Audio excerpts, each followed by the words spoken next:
ஆசிரியர்கள் அனைவருக்கும் வணக்கம். நம்ம பிஜிடிஆர்பி எஜுகேஷன் மெத்தடாலஜி நியூ சிலபஸ்ல 1 day 2 கான்செப்ட் சீரிஸ் பார்த்துட்டு இருக்கோம். இன்னைக்கு நம்ம பார்க்க போற கான்செப்ட் ஸ்காலர்ஸ் இன்சைட் லேர்னிங். 1925ல கொடுத்தாரு இந்த தியரியை. இவர் ஜெசால் சைக்காலஜிஸ்ட். இவர் என்ன பண்ணாரு அப்படின்னா சிம்பான்சிஸ ஒரு கன்ஃபைன்டு ஸ்பேஸ்க்குள்ள அடைச்சிட்டு அந்த சிம்பான்சிஸோட கண்ணுக்கு படுற மாதிரியே வாழைப்பழத்தை வந்து ஹேங் பண்ணிருப்பாரு. ஆனா அவங்களால அதை டைரக்டா ரீச் பண்ண முடியாத மாதிரி சிம்பான்சிஸ்னால ரீச் பண்ண முடியாத மாதிரி ஹேங் பண்ணிருப்பாரு. அந்த சிம்பான்சி பக்கத்துல குச்சி எல்லாம் வந்திருக்கும். ஒரு குச்சியை மட்டும் வச்சு அடிச்சாலோ இல்ல மூவ் பண்ணாலோ அந்த வாழைப்பழத்தை ரீச் பண்ண முடியாது.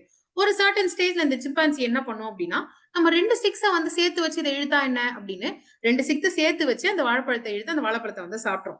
சோ இதுல வந்து திரும்ப திரும்ப ட்ரை பண்றது மூலமா நம்மளுக்கு வந்து இன்சைட் கிடைக்கிறது கிடையாது. ட்ரையல் அண்ட் எரர் மூலமா கிடைக்கிறது இல்ல. சடனா வரக்கூடிய ஒரு திங்கிங்னால ஒரு காக்னிஷன்னால மட்டும்தான் நம்மளுக்கு லேர்னிங் நடக்கும் அப்படின்னு சொல்லியிருப்பாரு. இது சிம்பிளா ஆஹா எக்ஸ்பீரியன்ஸ் அப்படின்னு கூட வந்து சொல்லலாம். இது ரிலேட்டடா ஒரு கொஸ்டின் பார்க்கலாமா? Insight learning was demonstrated through experiments on கேட்ஸா, டாக்ஸா, சிம்பான்சிஸா, பீஜன்ஸா? இதோட கரெக்ட் ஆன்சரை கமெண்ட் செக்ஷன்ல மென்ஷன் பண்ணுங்க. கரெக்ட் ஆன்சரை ஃபர்ஸ்ட் கமெண்ட்ல பின் பண்ணிருக்கோம், செக் பண்ணி பாருங்க. இந்த வருடம் உங்க பிஜிடிஆர்பி ஆசிரியர் ஆகணும் அப்படின்ற கனவு மீப்பட ப்ரொஃபசர் அகாடமியின் சார்பாக வாழ்த்துக்கள்.